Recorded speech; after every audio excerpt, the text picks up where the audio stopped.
warahmatullahi wabarakatuh. Perkenalkan, nama saya Yudat Maulidia dengan NIM 86041064. Saya dari Prodi PGSD semester 2. Hari ini, saya akan mempresentasikan materi tentang hubungan timbal balik antara filsafat ilmu dan pendidikan.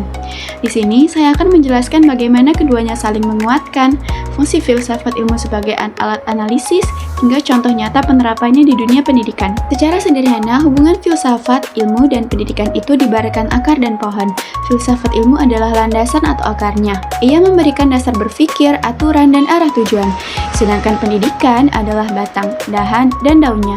Ia adalah wadah nyata tempat semua ilmu dan pemikiran itu diterapkan, dibuktikan, dan dikembangkan. Jadi, keduanya saling membutuhkan, saling mengisi, dan tidak bisa dipisahkan satu sama lain. Kemudian, soal kedua. Pertama, kita akan bahas bagaimana filsafat ilmu mengawasi dan memperkuat pendidikan. Ada 3 hal utamanya. Yang pertama, memperkuat eksistensi. Filsafat ilmu menjamin bahwa pendidikan itu benar-benar sebuah ilmu pengetahuan, bukan sekedar kebiasaan atau rutinitas biasa. Ia memberikan dasar kuat agar pendidikan diakui sah keberadaannya sebagai disiplin ilmu. Yang kedua, menjamin keilmiahan. Filsafat ilmu mengatur cara kita berpikir dan bekerja.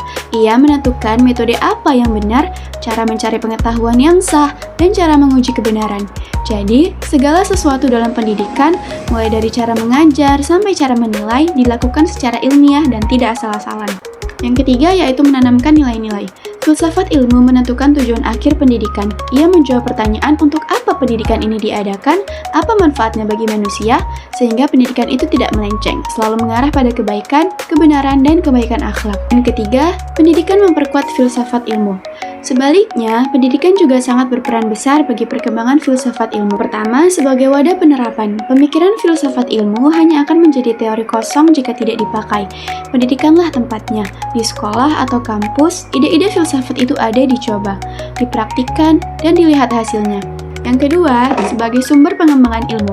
Di dalam pendidikan, banyak muncul masalah, pertanyaan, dan tantangan baru.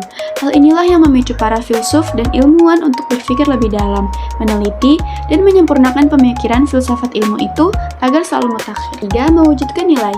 Nilai-nilai luhur yang digagas filsafat ilmu baru benar-benar hidup dan berfungsi ketika ditanamkan lewat pendidikan kepada setiap manusia. Poin yang keempat, analisis filsafat ilmu sebagai pisau. Ini poin yang paling penting. Mengapa filsafat ilmu disebut sebagai pisau analisis atau alat bedah masalah pendidikan? Karena ia punya 3 alat utama, yaitu ontologi, epistemologi, dan aksiologi. Semua masalah pendidikan pasti bisa diurai dengan ketiga hal ini. Yang pertama, ontologi. Ia membahas hakikat apa? Ia menjawab apa hakikat pendidikan, apa hakikat siswa, dan apa hakikat guru. Contohnya, jika kita beranggapan siswa itu kertas putih, cara mengajarnya beda. Tetapi jika kita menganggap siswa makhluk yang punya potensi, cara mengajarnya pasti berubah. Ini menentukan arah pendidikan. Yang kedua, epistemologi, yaitu membahas cara atau bagaimana. Ia menjawab bagaimana cara kita mendapatkan ilmu, bagaimana cara menyampaikannya agar benar dan sampai. Ini menentukan metode pembelajaran, apakah lewat ceramah, diskusi, atau praktik langsung. Semua ini diatur prinsip keilmuan. Yang ketiga ada aksiologi, yaitu membahas nilai untuk apa.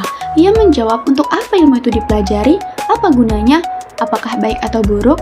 Ia menentukan tujuan akhir, apakah pendidikan cuma buat cari nilai, atau buat membentuk manusia yang cerdas dan berakhlak mulia. Jadi, ketiga hal ini ibarat pisau tajam yang membedah setiap sisi pendidikan supaya jelas, benar, dan bermanfaat. Selanjutnya kita masuk ke poin kelima, yaitu contoh konkret dari penerapan. Sekarang, mari kita lihat contoh nyatanya. Pertama, dalam kurikulum atau kurikulum merdeka. Di sini jelas sekali penerapannya. Kita mengakui bahwa setiap anak itu unik dan berbeda atau ontologi. Lalu cara belajarnya diberikan kebebasan. Variasi metode tidak terpaku pada satu cara saja, yaitu epistemologi. Tujuannya membentuk profil pelajar Pancasila, yaitu manusia yang berkarakter dan berguna, yaitu aksiologi. Yang kedua, dalam proses pembelajaran. Dulu guru cuma ceramah, sekarang banyak diskusi, tanya jawab, dan eksperimen. Alasannya karena kita meyakini bahwa pengetahuan itu lebih melekat jika siswa yang menemukannya sendiri. Ini murni penerapan prinsip keilmuan. Yang ketiga, kebijakan. Wajib belajar 12 tahun. Kebijakan ini lahir dari keyakinan bahwa pendidikan itu sangat bernilai tinggi dan merupakan hak dasar setiap manusia. Ini adalah penerapan nilai atau aksiologi dalam kebijakan negara. Sebagai penutup, dapat saya simpulkan bahwa hubungan keduanya itu timbal balik dan saling menguatkan. Yang kedua, filsafat ilmu memberi jaminan keilmuan dasar dan nilai agar pendidikan tetap benar arahnya. Yang ketiga, pendidikan menjadi tempat filsafat ilmu hidup, berkembang, dan berguna. Demikian presentasi yang dapat saya sampaikan, lebih dan kurangnya saya mohon maaf. Wabillahi taufiq wal hidayah. Wassalamualaikum warahmatullahi wabarakatuh.